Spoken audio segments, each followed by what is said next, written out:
مردہ نہ ہندہ بیمارے، اور ہر شے تو پاک میرا پروردگارے۔ نہ ہاتھ نال کوئی کم او آپ کردہ، او دے حکم دار فرشتہ نمبردہ۔ او دے کول آوے نہ گرمی نہ سردی، نہ ڈکو کھنڈا دے تقسیم کردہ۔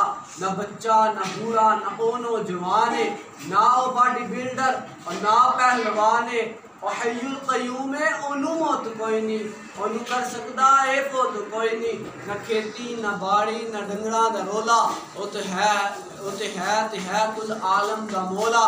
نہ اولاد شادی نہ اس دا کوئی جیے، اور پھر مینوں دسو اے اللہ کردا کیے، پھر مینوں دسو اے اللہ کردا کیے۔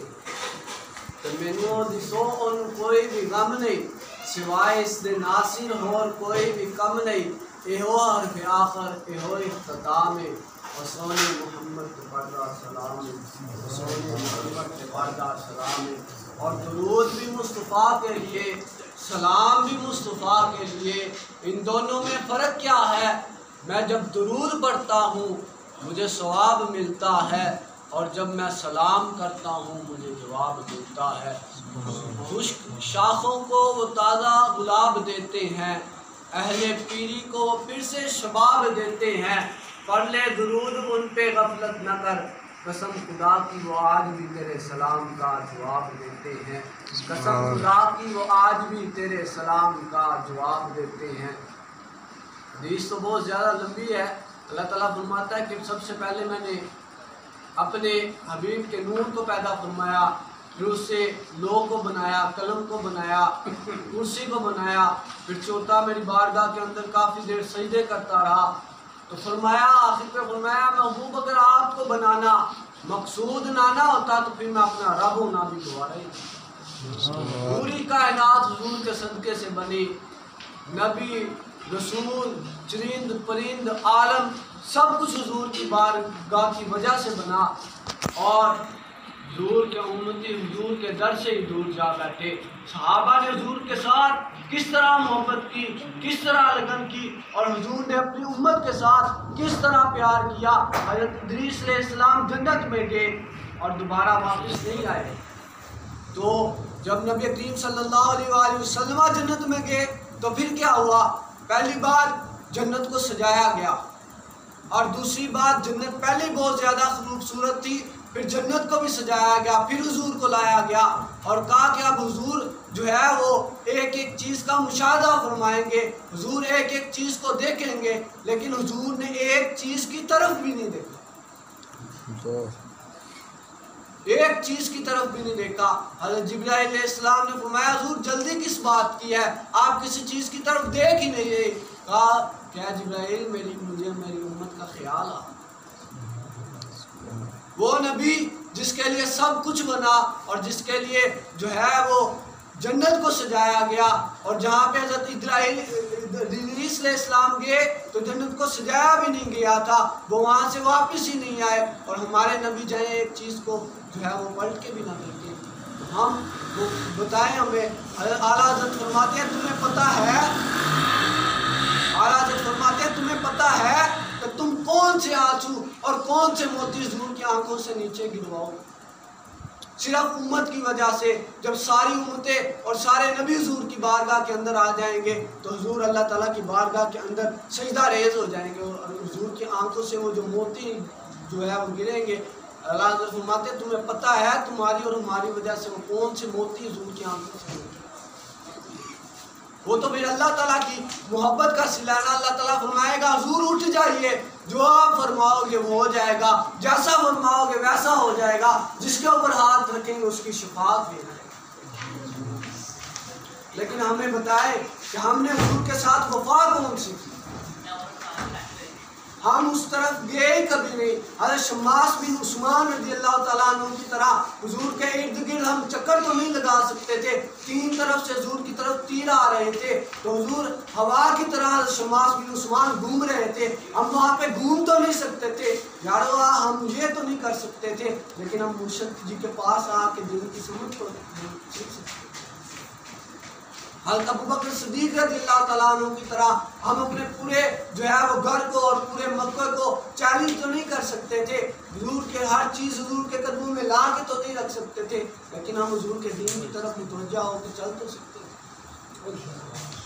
حضرت انس بن نضر کی طرح ہم اپنی انگلیوں کے جو ہے وہ ٹکڑے ٹکڑے اور کیمے تو نہیں کروا سکتے تھے۔ حضرت وہ انس بن نضر رضی اللہ تعالیٰ عنہ اور پہاڑ کی طرف چل رہے ہیں اور کہا تم ادھر سے واپس آ رہے ہو، پہلے جب جنگ بدر میں آپ پیچھے رہ گئے اور آپ نے کہا کہ حضور میں جنگ بدر سے تو پیچھے رہ گیا، اگر مجھے جنگ احد میں جو ہے وہ موقع ملا آپ کے دشمنوں کے ساتھ جنگ کرنے کا، پھر کیا ہوگا؟ لا یارین اللہ، پھر اللہ بھی دیکھے گا انس بن نضر کرتا کیا۔ ہوا وہی جب حضرت انس بن نضر رضی اللہ تعالیٰ عنہ اور پہاڑ کی طرف گئے، آپ نے کفار کی جو صفیں تھی وہ چیر کے رکھ دی، جب اتنا زیادہ نقصان پہنچایا، انہوں نے پھر جب آپ کو شہید کیا، اتنا زیادہ ان کو غصہ تھا، اتنا زیادہ غصہ تھا، آپ کو انہوں نے کیما کر دیا۔ حضور نے پھر انگلی دیکھ کے حضور نے پہچانا، وہ جو صحابی تھے انہوں نے پہنچایا، حضور کے پاس لے کے گئے، اور جب حضور کے پاس آئے تو حضور کی آنکھ مبارک سے آنسو گرے اور حضور فرما رہے تھے انس بن نضر میرے رب نے بھی دیکھا آپ نے کیا۔ ہم ان کی طرح اپنے جسم کا کیما تو نہیں کروا سکتے تھے، لیکن کم از کم اپنے جسم کو جو ہے دین کی طرف راغب تو کر سکتے تھے، اپنے بچوں کو دین کی طرف لگا تو سکتے تھے، لیکن ہم نے وہ معاملات سے بھی ہم دور گئے۔ حضرت سمیہ رضی اللہ تعالیٰ عنہ آپ اسلام کی پہلی شہید ہیں، آپ کو انہوں نے کہا کلمہ چھوڑ دو، آپ نے کہا کلمہ اب نہیں چھوڑ سکتا، کہا نہیں کلمہ چھوڑو، کہا کلمہ نہیں چھوڑ سکتا۔ انہوں نے کہا جا کے 2 اونٹ لاؤ، 2 اونٹ 4 اونٹ تھے یا گھوڑے تھے، کہا کہ اب ان کو باندھ دو۔ جب باندھ دیا گیا تو گھوڑوں کو یا اونٹ کو وہ جو تھا وہ چھانٹا مارا گیا، وہ جب جو ہے وہ چھانٹے کے ڈر سے آگے کی طرف بھاگتے تو آپ کا جسم جو تھا وہ چاروں طرف سے ایک دوسرے کی طرف وہ کھینچتے، آپ کو تکلیف ہوتی، آپ آہو بکا کرتے، لیکن وہ جو تھا وہ معاملہ، وہ جو چیخ و بکا تھی، وہ جب روکتے وہ کہتے کہ اب چھوڑ دو کلمہ، وہ کہتے کلمہ نہیں چھوڑ سکتا، حضور کے دامن کے ساتھ ہم وابستگی ہو گئے، اب وہ وابستگی چھوٹ نہیں سکتی۔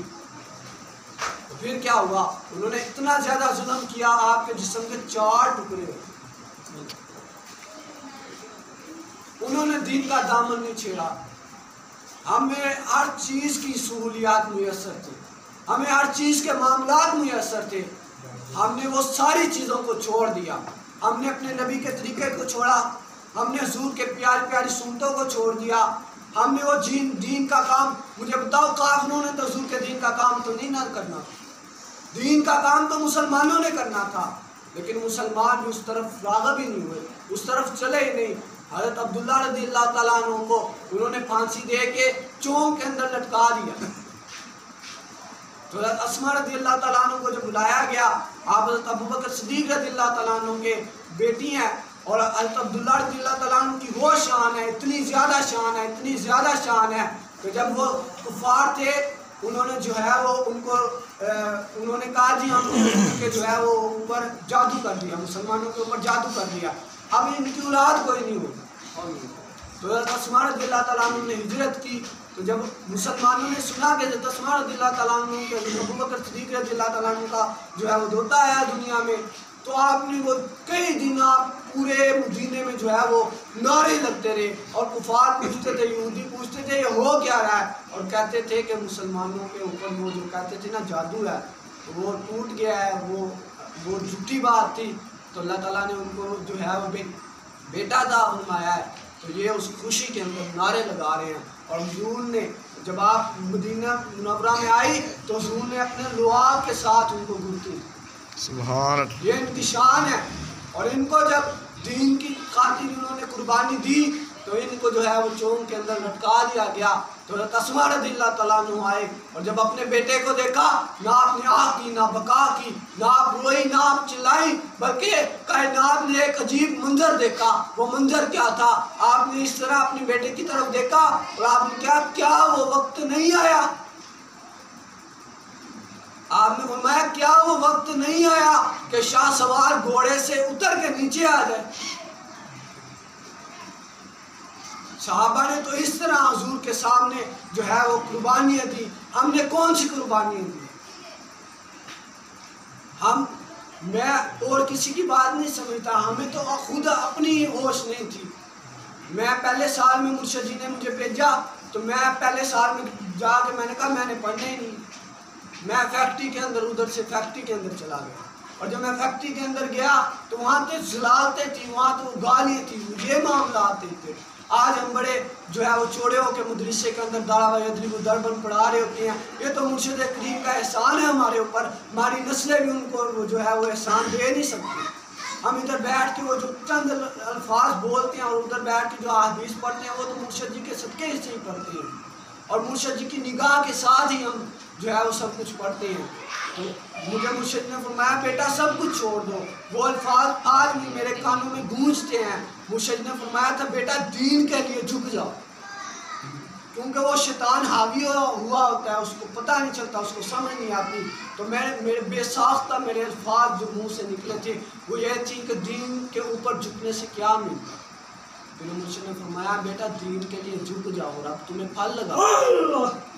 آج وہ جب پڑھا رہا ہوتا ہوں بچوں کو حدیثیں، اور وہ جو بچے سورۃ یاسین کی حفظ کر کے وہ جو دوبارہ اس کی دہرائی کر رہے ہوتے ہیں، تو وہ مجھے مرشد جی کی وہ بات یاد آتی ہے اور میری آنکھوں سے آنسو نکل آتے ہیں کہ یار مرشد جی نے جو واقعی وہ بات فرمائی تھی وہ واقعی سے فرمایا ہے۔ ابھی وہ وقت نہیں آیا کہ شاہ سوار جو ہے وہ گزر سے گھوڑے سے نیچے اترے۔ تو صحابہ نے تو اس طرح دین کے لیے قربانی دی، اس طرح کے معاملات کیے۔ آج تک کبھی مرشد جی نے یہ نہیں فرمایا کہ پوری رات مسلح کے اوپر چڑھ جاؤ اور مسلح کے اوپر باتیں کرتے ہیں۔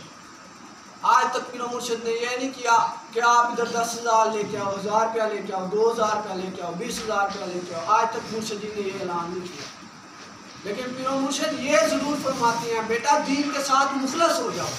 جو حضور نے فرمایا لیل و نہار کا، جو میں دین لے کے آیا اس کا دین تو دین ہے، اس کی رات بھی دین۔ تو مرشد نے یہی بات فرمائی کہ جو ہے وہ اس دین کے ساتھ مخلص ہو جاؤ۔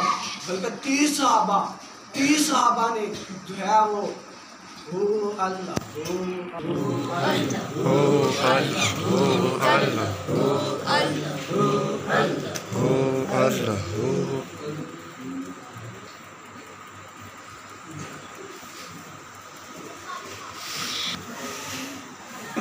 اپنا کاف لازم ہو، جب اپنا کاف لازم ہو یقین سے نکلے گا۔ ہمیں یقین ہے رستہ جب اپنا قافلہ عزم و یقین سے نکلے گا، جہاں سے ہم چاہیں گے رستہ وہیں سے نکلے گا۔ اے وطن کی مٹی گواہ رہنا، مجھے یقین ہے چشمہ وہیں سے نکلے گا، مجھے یقین ہے چشمہ یہیں سے نکلے گا، مجھے یقین ہے چشمہ یہیں سے نکلے گا۔ وآخر دعوانا